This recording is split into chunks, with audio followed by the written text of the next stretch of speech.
यहाँ हम डिस्कस करेंगे लाइफ साइकिल और वारंटी ऑफ ए बैटरी। तो ये जो बैटरी आती हैं वो 36 मंथ की वारंटी के साथ आती हैं या 48 मंथ की वारंटी के साथ आती हैं, जैसा कि इसमें आपको दिखाया गया है कि 36 मंथ की वारंटी के साथ में जो अवेलेबल होती है मार्केट में, जैसे सुकाया सुकेम सॉरी सुकेम ओकाया या ल्यूमिनस। और 48 मंथ की गारंटी के साथ में जैसे जेसीपी, ये बैटरी हैं। जो बैटरी की लाइफ रहती है वो मेनली डिपेंड होती है इन्वर्टर्स के ऊपर और टाइट कनेक्शंस, जिससे कि मिनिमम ऑक्सीडेशन हो। जितने अच्छे इन्वर्टर्स होंगे वो टाइट कनेक्शंस होगा तो उसमें कम से कम उसमें ऑक्सीडेशन होता है और बैटरी की लाइफ बढ़ जाती है। उस बैटरी में ये भी देखना चाहिए कि किस ऑक्सीडेशन रेट और ये क्वालिटी के पॉइंट ऑफ व्यू से भी देखना चाहिए। फिर आता है temperature operating range. Temperature operating range से मतलब है कि कोई भी इक्विपमेंट या इंस्ट्रूमेंट रहता है वो किस रेंज में काम कर सकता है। जैसा कि हमें पता है कि हमारी ह्यूमन बॉडी रहती है वो कंफर्टेबली 25 डिग्री सेंटीग्रेड पर नॉर्मली एक सही तरीके से काम करती है। तो इसी तरह जो बैटरी रहती हैं, बहुत सी बैटरी 25 डिग्री और एबव पर कोई उनका इशू नहीं होता है।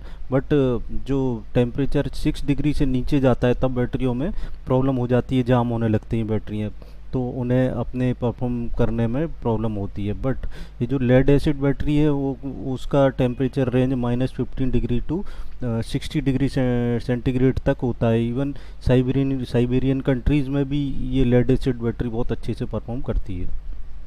एफिशिएंसी, जैसा कि हम जाते हैं efficiency is equal to output divide by input.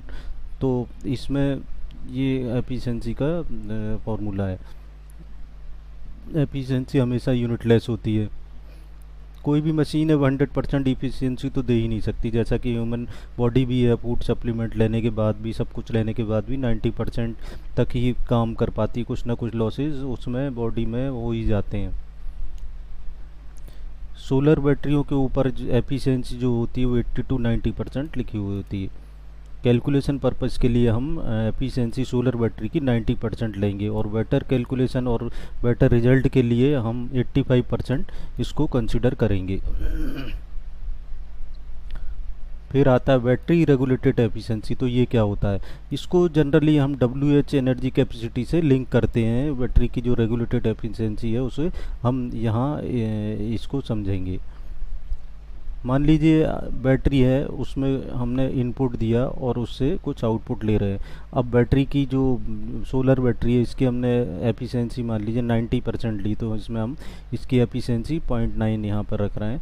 और आउटपुट अगर इसमें 10 आउटपुट हमें अगर 10 चाहिए तो इनपुट हमें यहाँ कैलकुलेट करते हैं तो हमें 11 रखना पड़ेगा। इसका मतलब 11 अगर आउटपुट देंगे तो इसमें 10 आउटपुट आएगा, जिससे कि एफिशिएंसी इसकी 90% है।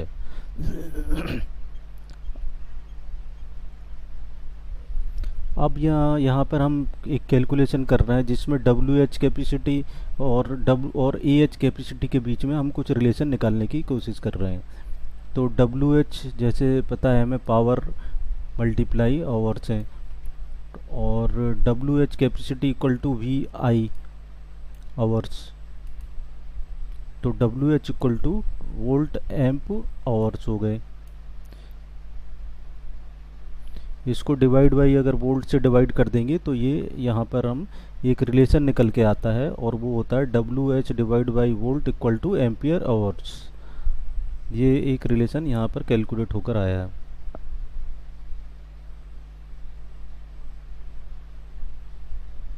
जो कि ऊपर यहाँ पे जो दिया गया है W H equal to V I में, यहाँ पर हमने पी की जगह पावर है जो डब्ल्यू एच आवर से पी की इक्वल टू वी आई होता है, तो वो सिंपली हमने वो रखा हुआ है यहाँ पर।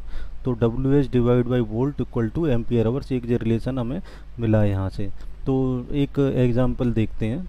माना कि एक बैटरी है जिसमें 12 वोल्ट की है और एम्पियर आवर्स उसके डब्ल्यू एच जो हैं तो 120 है। तो हमें एम्पियर आवर्स कैलकुलेट करना है। V इक्वल टू 12 वोल्ट है और डब्ल्यू एच आवर्स उसके 120 हैं, तो हमें एम्पियर आवर्स कैलकुलेट यहाँ पर करना है। तो जैसा कि हमने ये ऊपर अभी फॉर्मूला देखा है, यहाँ पर हमने कैलकुलेशन किया है कि W H divide by volt equal two ampere hours होते हैं। तो इसी को हम इसी फॉर्मूले का उपयोग यहाँ पर करेंगे। तो डब्ल्यू एच कैपेसिटी इसकी 120 है, डिवाइड बाई 12 कर रहा है, तो हमने एम्पियर आवर्स 10 आ गए यहाँ पर। उसी तरह से यदि V 12 वोल्ट है और एम्पियर आवर्स 10 है, तो डब्ल्यू एच कितना होगा ये कैलकुलेट करते हैं।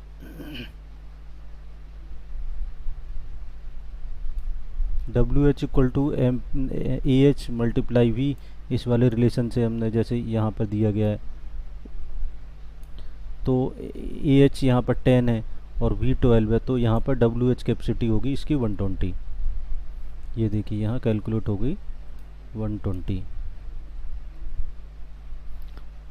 तो एक फार्मूला हम एक सिंपली कह सकते हैं, डब्ल्यू एच टू ए एच कैपेसिटी में कन्वर्ट करना है तो हमें डब्ल्यू एच को डिवाइड बाई वी कर देना है, और अगर A H two W H करना है तो ए एच मल्टीप्लाई वी कर देंगे।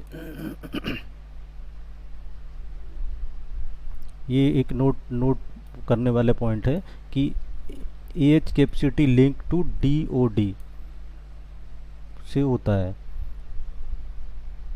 और ये यहाँ पर सॉरी ये गलत है, यहाँ पर आउटपुट है, efficiency equal to output upon input, और थंब रूल है एफिशिएंसी यहाँ पर 85% हम लेंगे बैटरी के केस में। ये आउटपुट डिवाइड बाई इनपुट है, ये output then divide by input.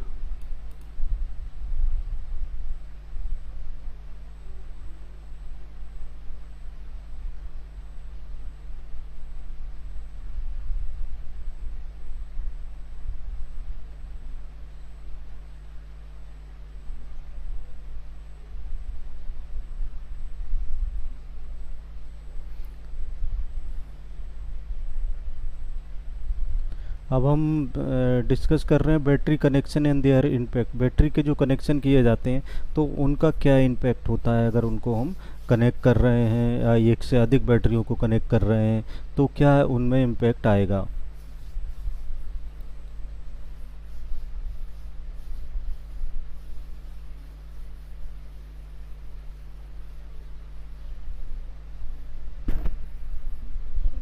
जैसे कि जनरली हमने अपनी दैनिक लाइफ में देखा होगा कि एक टैंक है, अगर टैंक नॉर्मल एक टैंक है तो उसमें पानी अगर हम भर रहे हैं तो और उससे पानी का उपयोग कर रहे हैं, वाटर का कर रहे हैं टैप से, तो कोई ज़्यादा फ़र्क नहीं पड़ता। अगर हम उसको एक से अधिक टैंक से कनेक्ट कर दें तो उसमें फ्लो में उसमें फ़र्क पड़ता है। सेम इसी तरह से जब बैटरी का कनेक्शन जब हम करते हैं, अगर उनको एक से अधिक बैटरियों को हम कनेक्ट कर देते हैं तो इसको बैटरी कनेक्शंस कहते हैं, और इनका इफेक्ट वोल्टेज और करंट पर दोनों पर इनका इफेक्ट पड़ता है। जैसा कि इसमें आप देख रहे हैं कि connect more than one battery, how to connect more than one battery is called battery connections. तो ये एक से अधिक बैटरियों के जो कनेक्शन करेंगे उनको बैटरी कनेक्शंस कहते हैं। अब ये कनेक्शन के बारे में और डिटेल में हम आगे समझेंगे। और जो नोट पॉइंट दिए गए तो ये बहुत इंपॉर्टेंट पॉइंट है। जैसा कि इसमें दिया सोलर बैटरी की डी 60% होती है। तो लेड बैटरी अगर एक एग्जांपल देखें कि एक बैटरी 12 वोल्ट की है तो मतलब है कि एक्चुअल आउटपुट जो होगा उसका 7.2 वोल्ट होगा। वो कैलकुलेशन से हम यहाँ एफिशिएंसी के द्वारा देख सकते हैं।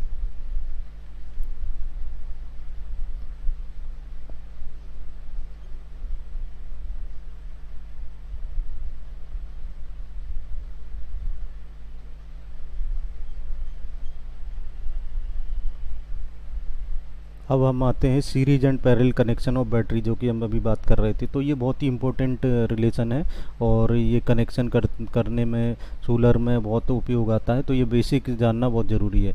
सीरीज कनेक्शन और पैरेलल कनेक्शन का यहाँ पे एक टेबल और कंपैरिजन किया गया है। क्या इम्पैक्ट है इसका देखते हैं कि it increase voltage in steps. जो सीरीज कनेक्शन है वह इंक्रीज करेगा वोल्टेज को स्टेप्स में, जबकि पैरेलल कनेक्शन में it increase ampere hour capacity in steps. दूसरा A H capacity remain same, जबकि इसमें पैरेलल कनेक्शन में वोल्टेज रिमेन सेम।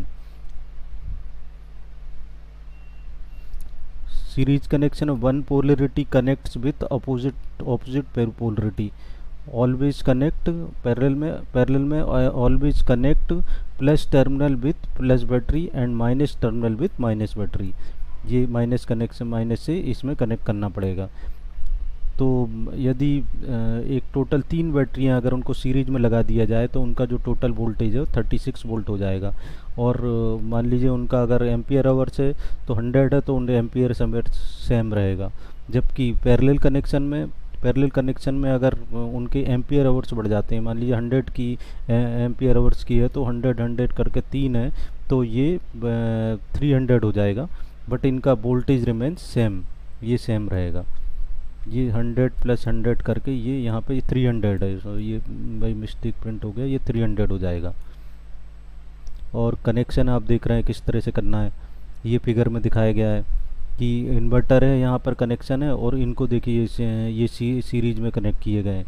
सीरीज में कनेक्शन इस तरह से होगा, जबकि पैरेलल में कनेक्शन के लिए इन्वर्टर से जो कनेक्शन आ रहा है, ये एक ब्लॉक डायग्राम दिया गया है, इसको इस तरह से कनेक्ट होंगे। इसका प्लस इसके प्लस से है, ये देखिए यहाँ पर इस पॉइंट को यहाँ कनेक्ट किया, मतलब प्लस वाले सारे एक तरफ हैं और माइनस वाले पॉइंटों को एक तरफ कनेक्ट किया गया है।